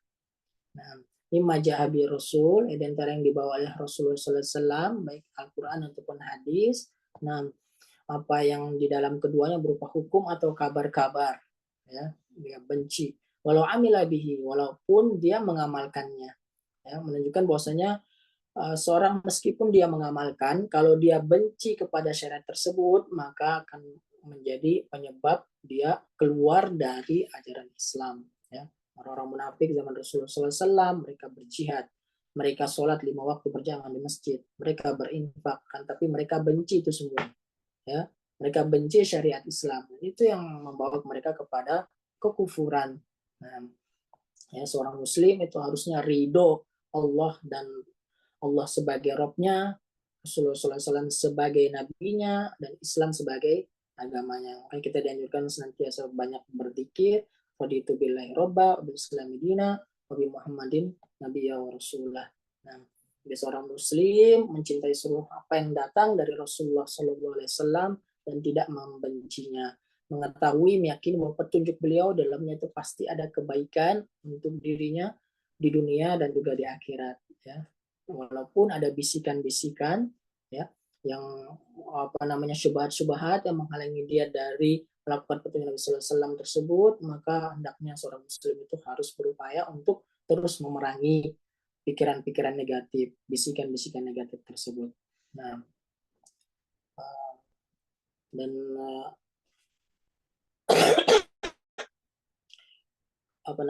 membenci apa yang dibawa Rasulullah SAW, ya, ini adalah suatu kekufuran, sebagaimana jelas di dalam ayat Allah Taala sebutkan surah Muhammad, walladzina kafaru ata'sallahum wa adalla a'malahum dzalika bi annahum karihu. Lihatlah, ya, orang kafir maka kecelakaan bagi mereka dan Allah membatalkan amalan mereka. Kenapa? Dzalika bi annahum karihu, karena mereka benci ma'anzalallah, apa yang Allah Ta'ala turunkan, rahbatu amalan, maka Allah Ta'ala hapuskan seluruh amalannya, ya.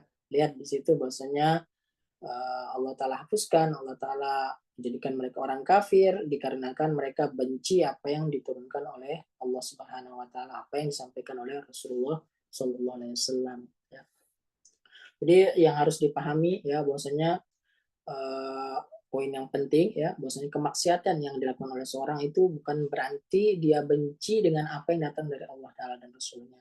Ya, terkadang seorang melakukan kemaksiatan itu melakukan hal yang diharamkan oleh Allah, kan tapi di dalam hatinya itu dia sebenarnya takut, dia sebenarnya cinta, akan tapi terbawa kepada hawa nafsunya, ya, bisikan dari setan, ya. Eh, maka yang demikian tidak serta merta kemudian membawanya kepada kekufuran, tidak, ya, tidak demikian. Ya, jadi kita harus membedakan antara al-kufur itikodi, kebencian yang merupakan keyakinan, tikot di dalam hatinya, dengan apa namanya kebencian al-kurhu atau tabi'i, kebencian yang merupakan tabiat dari manusia ya, karena beban syariat. Ya, di antara sahabat ada yang masih minum khamar kemudian dicambuk oleh Nabi Sallallahu Alaihi Wasallam, kemudian ada sahabat yang menyuruh Nabi untuk melaknatnya, kemudian Nabi Sallallahu Alaihi Wasallam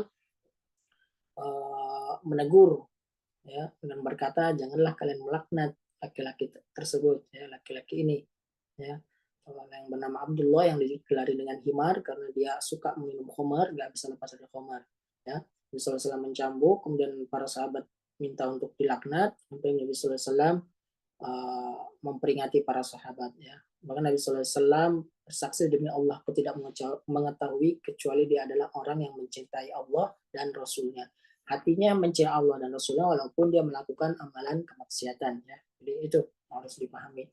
Nah, jadi bedakan antara al-kufur itikodi dan juga al-kufur atau tabi'i. Nah, kemudian Syekh menyebutkan di poin yang ke-6 ya. Poin yang ke-6 as-sadis man ista'za bi syai'in min dinillahi aw thawabihi aw iqabihi kafar. Wa dalil qaul ta'ala qul abillahi wa ayatihi wa rasulihi kuntum tastahzi'un la ta'tadiru qad kafartum ba'da imanikum. Nah, yang keenam, barang siapa yang mengejek sesuatu dari agama Allah atau pahalanya atau sisaannya, sungguh dia telah kufur. Ya, jelas kufur. Dalilnya firman Allah Subhanahu wa taala, katakanlah apakah dengan Allah ayat-ayatnya, rasul-rasulnya kalian mengejek, janganlah minta udur, jangan beralasan, tidak perlu minta maaf. Ya, sungguh kalian telah kufur setelah keimanan kalian. Ya, jadi beliau menyebutkan man istahza bi syai'in min dinillah. Barang siapa mengejek sesuatu yang berkaitan dengan agama Allah Subhanahu wa taala ya seperti Allah Azza wa Jalla yang mensyariatkan agama Islam, Rasulullah SAW yang membawa agama Islam, ayat-ayat Allah Subhanahu wa taala yang merupakan sumber agama Islam, perintah larangan, para sahabat Nabi Sallallahu Alaihi Wasallam ya.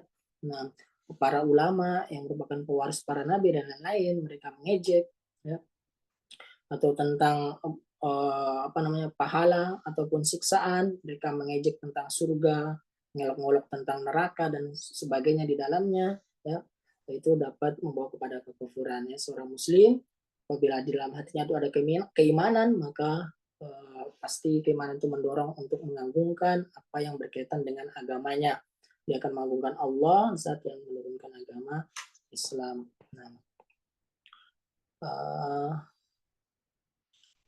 kemudian yang ke-7 waktu yang terbatas ya berapa menit lagi. Yang ke-7 asabi, yang ke-7 di sini disebutkan as-sihru, sihir ya yang itu sihir wa minhu as-sarfu wal atfu faman fa'alahu aw radiya bihi kafar. Wa dalil qaulu ta'ala wa ma yu'allimani min ahad hatta yaqula innama nahnu fitnatun fala takfur. Ya, itu adalah sihir. Di antara macamnya itu ada as-sarfu dan juga atfu. Ya, barang siapa yang mengajarkan atau ridho dengan sihir, maka dia telah kufur. Ya. Dalilnya adalah firman Allah Subhanahu wa taala dan tidaklah keduanya itu mengajarkan sihir kepada seorang sampai keduanya berkata sesungguhnya kami adalah ujian maka janganlah engkau kufur. Dan sihir ini dalam bahasa Arab artinya segala hal yang samar sebabnya. Ya.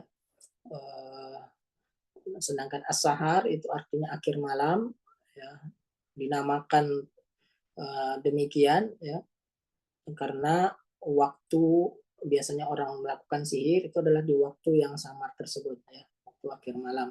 Nah, sihir ada banyak macamnya, dan di dalam Al-Quran jelas-jelas Allah Subhanahu Wa Taala menyebutkan tentang larangan sihir. Allah Taala sebutkan tentang kisah Nabi Musa alaihissalam dan juga penyihir Fir'aun. Ya. Allah Taala juga sebutkan tentang apa namanya Nabi Sulaiman, kemudian tentang Harut dan Marut. Nah, dan sihir itu adalah kekufuran sebagaimana disebutkan di dalam ayat surah Al-Baqarah tersebut.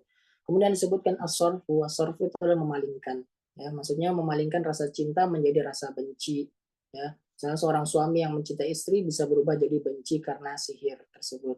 Kemudian al-atfu itu kebalikannya, cinta, yang menjadikan awalnya benci menjadi cinta atau pelet bisa kita dengar. Nah, jadi faman fa'alahu aw radiya bihi kafar. Saya menyebutkan barang siapa yang mengamalkan sihir tersebut atau ridho dengan sihir itu, maka sungguh dia telah kufur. Nah,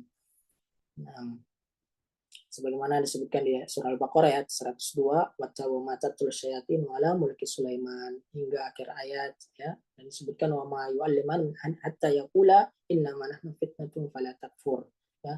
Adalah keduanya Harut Marut mengajarkan kepada orang lain itu sihir sampai keduanya berkata sungguh kami adalah ujian, maka janganlah engkau kufur, ya. Jadi mengimani sihir tersebut.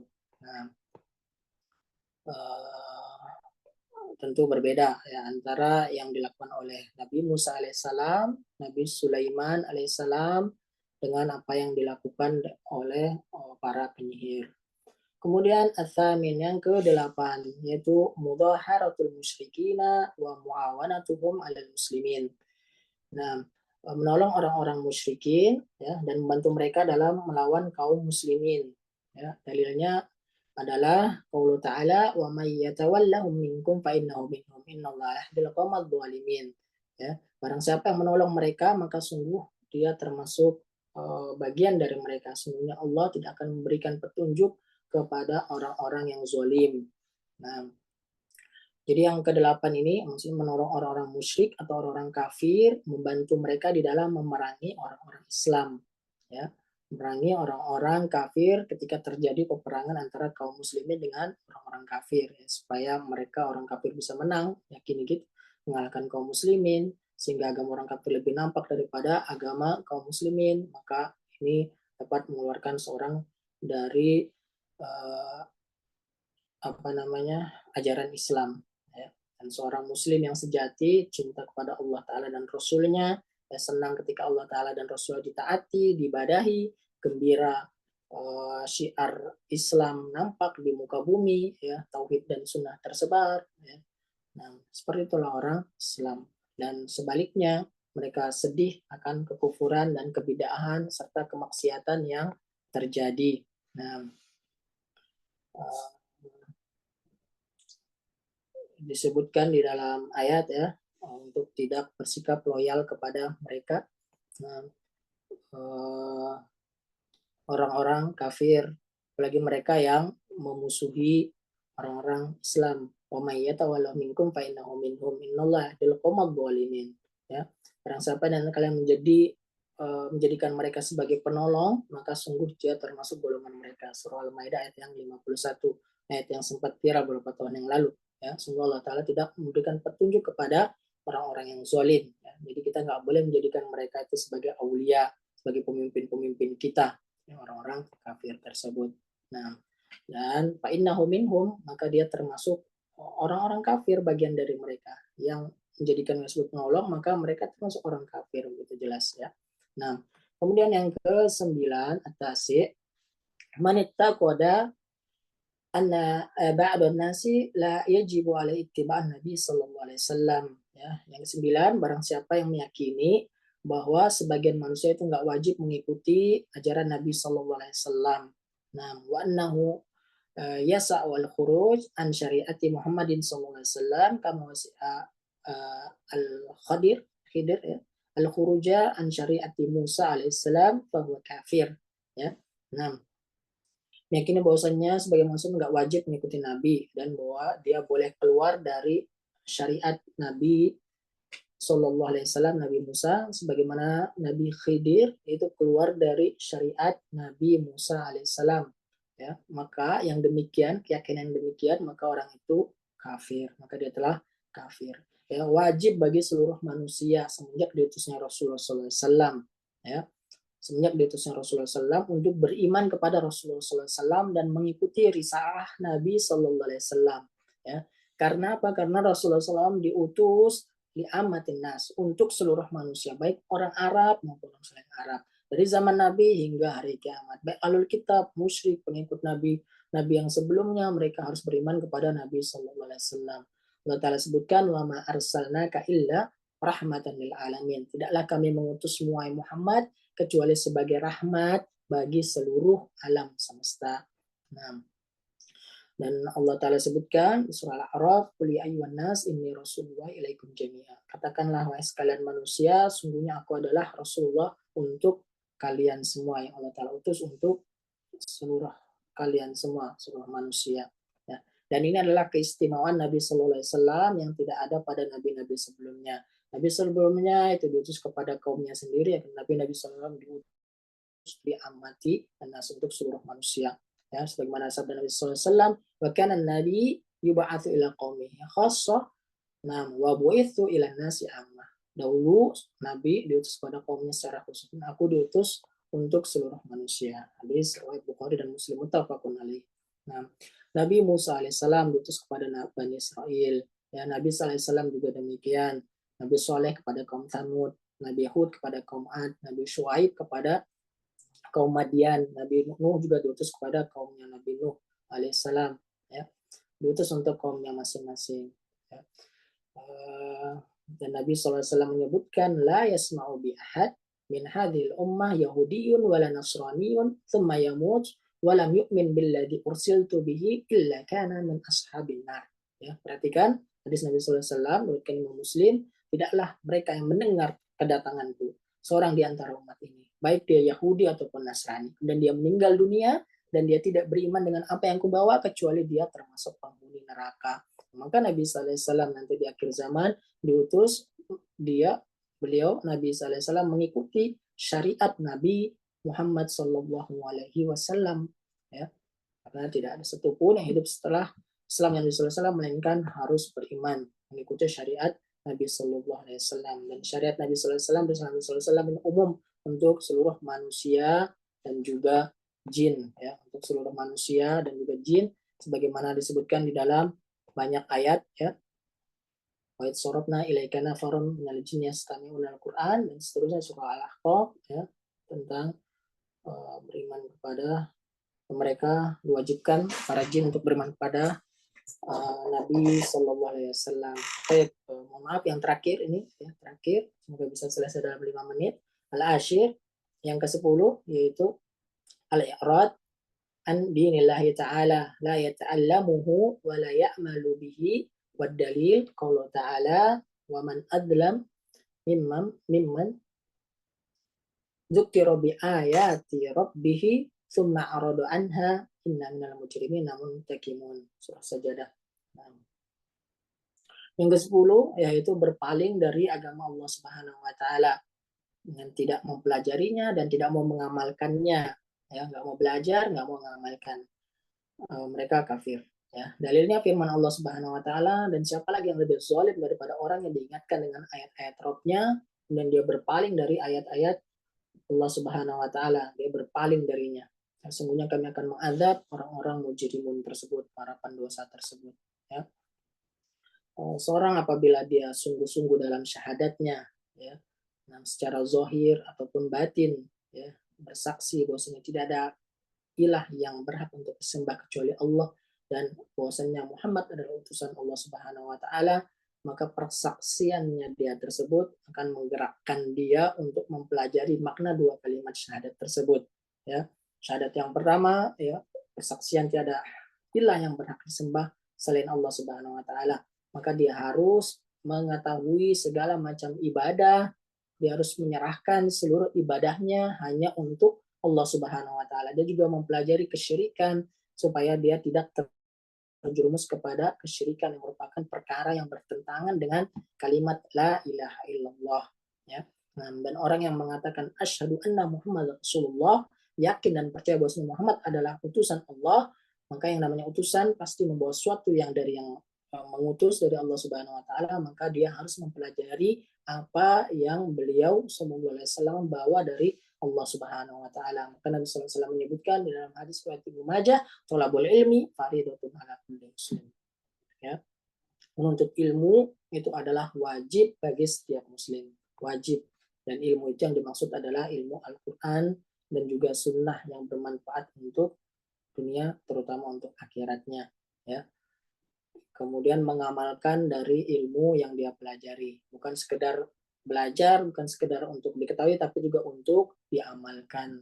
Ya, jangan seperti orang-orang Yahudi yang dia tahu tapi tidak mengamalkan ilmu. Ya. Dan sebagaimana Syekh menyebutkan,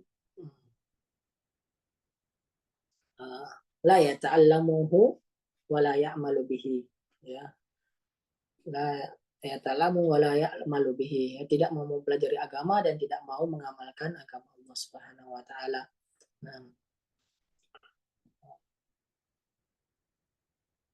Nah, jadi dia apa namanya, nggak mau belajar Islam, nggak peduli dengan agama Islam, nggak mau belajar akidah, belajarin tauhid, hal-hal yang diwajibkan dalam Islam, ya, nggak mau belajar. Kemudian juga layak malubi, nggak mau mengamalkannya, tidak mau mengamalkan apa yang ada di dalam syariat Islam.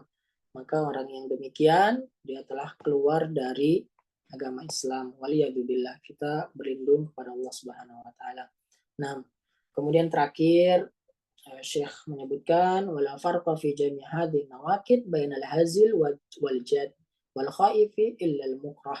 Tidak ada bedanya di antara pembatal-pembatal keislaman yang 10 ini, ya, mereka yang bercanda ataupun orang yang serius dan orang yang takut, kecuali mereka yang dipaksa. Nah, ya, sudah tadi disebutkan di poin sebelumnya tentang mereka orang munafik yang mengejek Rasulullah SAW dan para sahabatnya, dan mereka menyebutkan ejekan mereka itu hanya sekedar senda gurau, ya. Namun tidak ada uzur bagi mereka, candaan mereka itu mengeluarkan mereka dari ajaran Islam. Nah, adapun orang yang takut, ya, tapi tidak sampai dalam keadaan darurat terpaksa, tidak sampai diancam akan dibunuh atau disiksa yang dahsyat, maka apa namanya, dia tetap harus mempertahankan, ya, mempertahankan keimanannya, ya. Nah, kalau dia keluar apa namanya, melakukan perbuatan kekufuran, maka dia telah keluar dari agama Islam karena takut dan tidak sampai dalam keadaan terpaksa sekali, gitu ya. Nah, kecuali yang disebutkan ilal mukrah, kecuali orang yang terpaksa, ya, seorang yang apabila dia tidak mengucapkan kalimat atau amalan kekufuran maka dia akan dibunuh atau disiksa dengan siksaan yang sangat pedih, sangat berat, seperti halnya Amr bin Yasir. Nah, kemudian dia mengucapkan kalimat kekufuran atau melakukan perbuatan kekufuran, maka dia nggak kafir, ya. Tapi disyariatkan hatinya harus tetap dalam keadaan tenang dengan keimanan, beriman kepada Allah, beriman kepada Rasulnya dan juga ayat-ayatnya. Nah, dan disebutkan sini wa kulluha min a'dhami ma yakunu khatara, dan semuanya termasuk yang paling berbahaya dan paling banyak terjadi 10 perkara ini. Wa aktsaru ma yakunu wuqu'an fayan bagi lil muslim ayyahdharoha wa yakhaf minha ala nafsihi naudzubillahi min mujibati wa rabihi wa alimi iqabih. Ya, nah, maka sepantasnya seorang muslim untuk waspada dan takut, ya, terjadi atas dirinya hal-hal yang disebutkan oleh Syekh 10 perkara nawaqidul Islam ini. Kita berlindung kepada Allah dari perkara-perkara yang menyebabkan kemarahannya, dan kita berlindung kepada Allah dari pedihnya siksa Allah Subhanahu wa taala. Nah, dan dari perkataan Syekh ini jelas, ya, menunjukkan di sana ada perkara-perkara yang lain yang tidak beliau sebutkan di sini, ya. Nah, jadi ada perkara yang tidak beliau sebutkan, tidak dibatasi pada 10 perkara yang membatalkan keislaman. Nah, fa'in bagi lil muslim ayadara yakhafu wa yakhafa minha ala nafsih. Nah, disebutkan oleh Syekh maka wajib bagi seorang muslim untuk waspada dan takut dia terjatuh ke dalam perkara-perkara tersebut ya. Dan kita dalam kewaspadaan kita, dalam bentuk ketakutan kita, kita banyak berdoa berlindung kepada Allah, kita semangat dalam mempelajari agama Allah, dimulai dari masalah akidah, tauhid, kemudian mengamalkan segala perkara yang telah kita pelajari, kita ketahui tersebut. Nah, naudzubillah min mujibati warabi wa alim qabi, kami berlindung pada Allah dari segala yang menjadikan kemarahan Allah, dan kami berlindung dari siksanya. Dan inilah doa yang disebutkan oleh Syekh. Nah, dan beliau bagaimana mendoakan untuk diri beliau sendiri, dan juga mendoakan kepada murid-murid termasuk kita yang membaca, mempelajari karya beliau ini ya, dan berlindung kepada Allah dari segala yang menjadikan amarah dari Allah Subhanahu wa taala. Dan terakhir, Syekh menutup dengan salawat kepada Nabi wa sallallahu ala nabiyina Muhammadin wa ala alihi wasallam. Salat salam atas Nabi kita Muhammad, keluarga, dan para sahabatnya. Nah, dengan demikian, alhamdulillah telah kita selesaikan kitab yang mulia ini. Nah, kitab yang sangat bermanfaat, Nawaqidul Islam, berisi tentang 10 perkara yang paling besar yang bisa membatalkan keislaman seorang. Selagi kami sampaikan, bahwa tidak membatasi pada 10 perkara, ada perkara-perkara yang lain, tapi 10 perkara ini yang paling banyak, paling besar yang ada dan terjadi, dan itu disebutkan oleh Syekh. Nah, semoga Allah Subhanahu wa taala memberikan kita ilmu yang bermanfaat dan menjadikan ilmu yang kita dapatkan itu ilmu yang dapat diamalkan. Amin ya rabbal alamin. Naktafi bihada. Kita cukupkan sampai di sini. Syukran jazakumullah khairan. Mohon maaf atas waktu yang lebih. Semoga Allah taala memberikan pahala kita atas ini semua. Nah,